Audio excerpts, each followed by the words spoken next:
Think meditation is hard? Do me a favor. Take a slow, deep breath in, and now breathe out. Congratulations. You just meditated. Hi, I'm Crystal Jakowski, and this is Breathe In, Breathe Out, a weekly mindfulness and meditation podcast for anyone ready to own their own shit and find a little peace while doing it.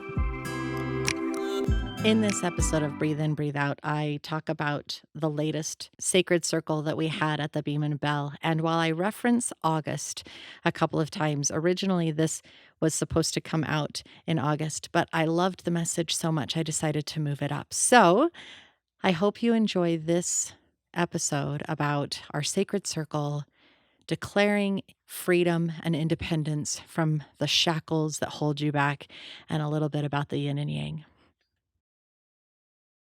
This was an amazing day, and I want to share it with you because it was so wonderful and powerful and heart filling.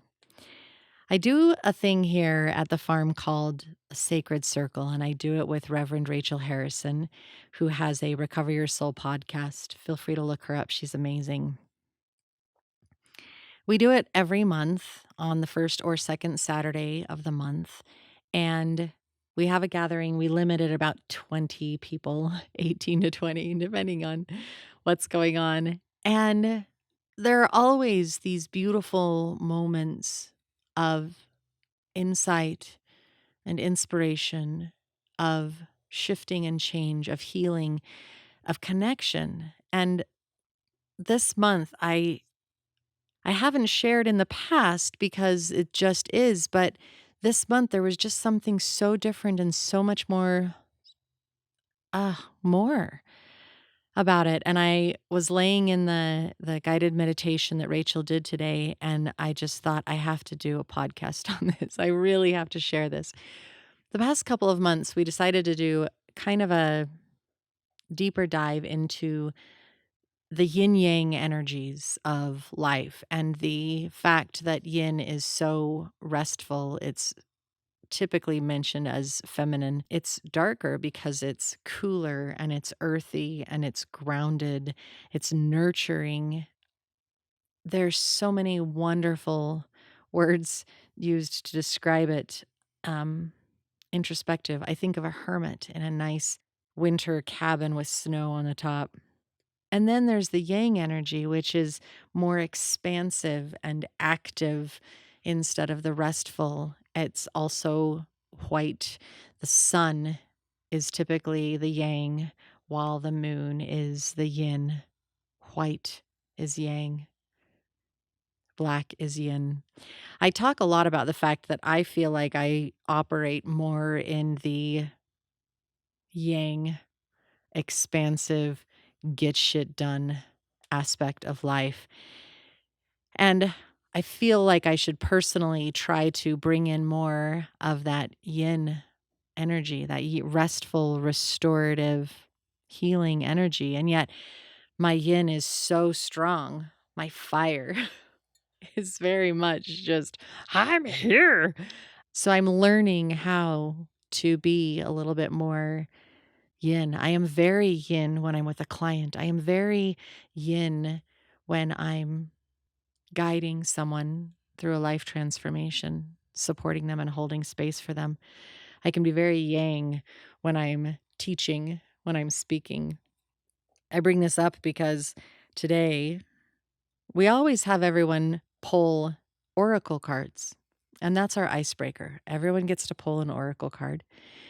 And then we go around the circle and we introduce ourselves and say, hi, I'm so-and-so, and this is the card that I got today, and this is how it applies to me at this point in my life. And everyone is always like, I cannot believe how spot on this card is. How are the oracle cards so right?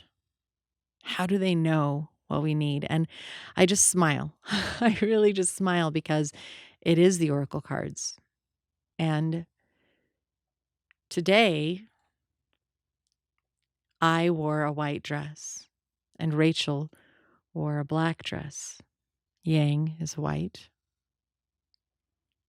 masculine. Yang Yin is black, feminine, softer, nurturing. She pulled a card that was telling her about grounding and being more in that grounded, peaceful space. I pull a card that tells me that I should be more expansive, that I should reach out more. And I thought, I'm wearing white, I'm very much yin energy or yang energy, and here I am being told that that is what I should embody. So I was like, well, at least I wore the right colors so that I could encourage that for myself. And she laughed because in the same aspect, she was being told to be yin in that moment. It was kind of like this beautiful omen of things to come. I was the speaker today. I was the one who was telling, like sharing a spiritual message. And it was about independence, declaring our independence. Yes, I know this podcast is coming out in August. I am recording this in July because that is when we had it. Thank you for loving me, even though I recorded early. I was so excited. I just had to share. I didn't know what I was going to talk about. I knew that that was the topic, but I didn't really have any clue until the night before. The night before, I decided to do a reading. The cards are so present right now. They are screaming to be heard and used. So I pulled the cards for today. And then this is the message that we had. Every one of us, even though this is August, in our lives, every one of us has to declare our freedom and independence from a myriad of things. I declared independence from my childhood religion. I declared independence from a 14-year marriage. I am declaring independence from being a control freak. And I'm okay if a picture is hung a little crooked on the wall. I'm okay if somebody comes to my house and I've got laundry everywhere. I paused to think about all of the things, big and little, that I have declared independence from, that I have chosen freedom and myself instead of the other things that could be. It was beautiful. And I encourage you to do the same thing. What wonderful things have you chosen yourself and independence and freedom instead of continuing in the drudgery? I told the group that I had declared freedom from a pair of jeans. They chuckled. Some people knew exactly what I was talking about. And other people were like, did she just say what I think she said? Yes, I did. I absolutely did. I declared independence from a pair of jeans. There's a pair of jeans in my closet, and it's from a younger day when I was a little more svelte. And I had great memories with those jeans. But in the same aspect, I couldn't wear them anymore. And it was one of these days I'll get back to that. And I'm still not small enough for that. That's so sad. And this became a perfect metaphor or a perfect illustration for the talk because I brought out THINK, the acronym THINK. Now, this is used in schools everywhere. I don't know where it originated. Somebody said it came from monks. Somebody else said it came from LGBTQ groups and helping people be more aware of how their words can hurt. Somewhere else said that it came from cyberbullying and making people stop before they post. But it's an acronym that is so beautiful and valuable, and I think that it can help us in immensely beautiful ways in this arena as well. I like to turn things on their head, right? It's not retirement, it's graduation. So instead of applying the acronym to others and talking with others, I encourage people to apply it to themselves. The T stands for, is it true? Now, when I held these jeans and I was excited about looking good and being smaller and getting back to where I was at, in the same aspect, I was very sad and frustrated that I wasn't there already? Is it true that I am any less valuable now simply because I can't wear those jeans? The answer is no. H stands for helpful. Is it helpful to keep these jeans? Realistically, no. No, it's not. It's taking up space in my closet, and it's a reminder that I'm not 19 again. Okay. Let's look at the I. The I in think is it inspirational? Does having these jeans in my closet inspire me to be a better person? Does it inspire me to change the way things are? They weren't. The N in think is necessary. Is it necessary for me to keep these jeans? And the answer is no. I do not need to keep those dang jeans. I don't. I really don't. And the K in think is kind. Is it kind to keep these jeans and keep reminding myself and keep that inner monologue going of, ugh, you're not good enough. You're not skinny enough. You're not small enough. You're not young enough. You're not whatever. All of those inner dialogues. It's not helpful. It's not kind. It's not inspirational. It's not necessary. And it is not true that I am not as good now as I was back then when I was smaller. Size, in this case, does not matter.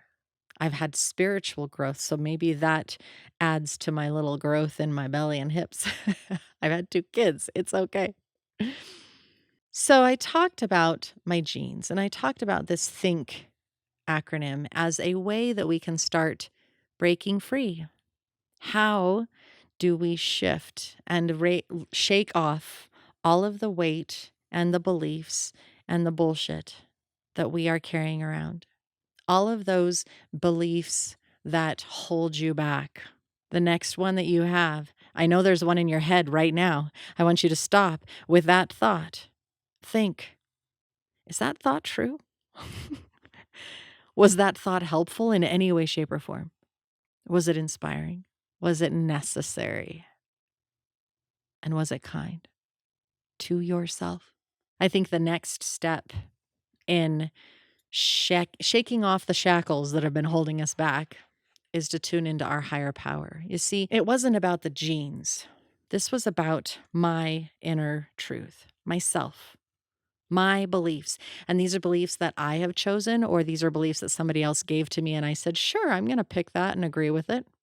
I'll embody that because you told me that I should, and I trust you. Regardless, it's within me. Nobody else can change it. Nobody else can fix it for me. But you know who can help me fix it?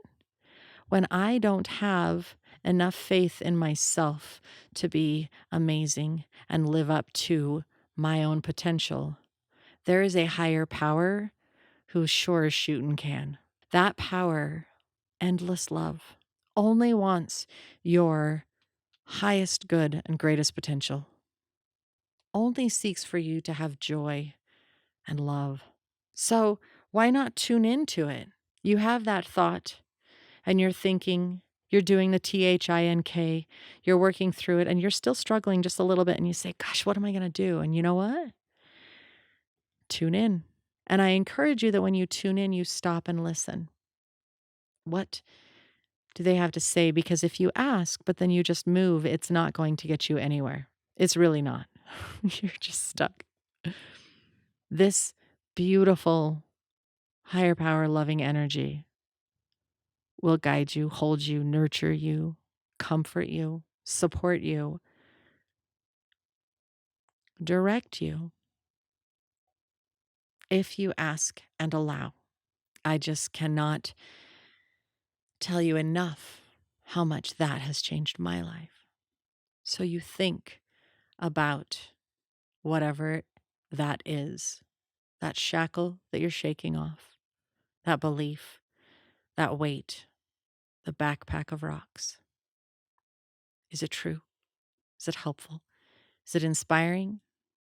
Is it necessary? And is it kind?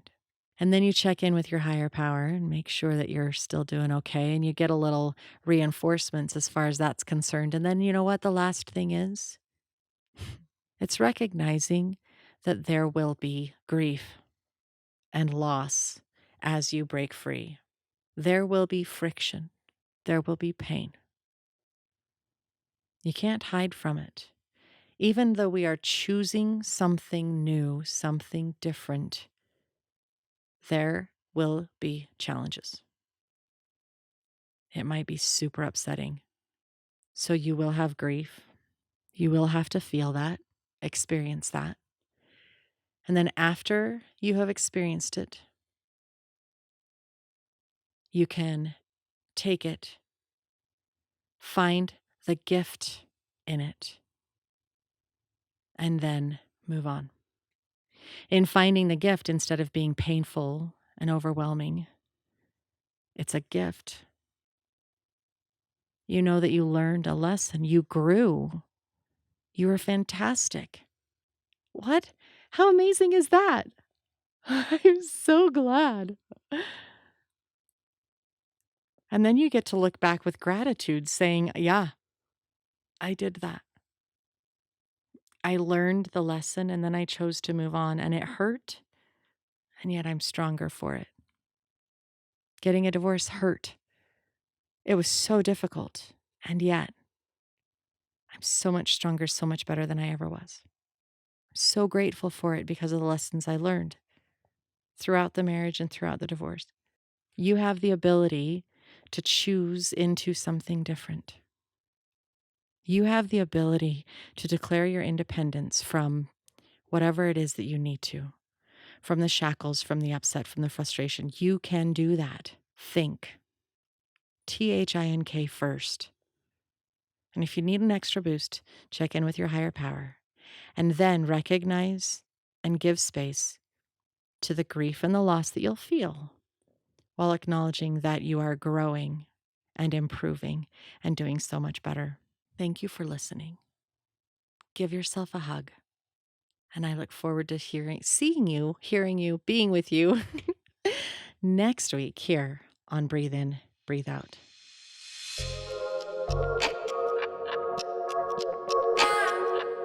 I hope this moment of self-care and healing brought you some hope and peace. I'm Crystal Jakowski on Instagram, Facebook, and YouTube, and I hope you check us out and follow along for more content coming soon. I look forward to being with you again here on Breathe In, Breathe Out. Until next time, take care.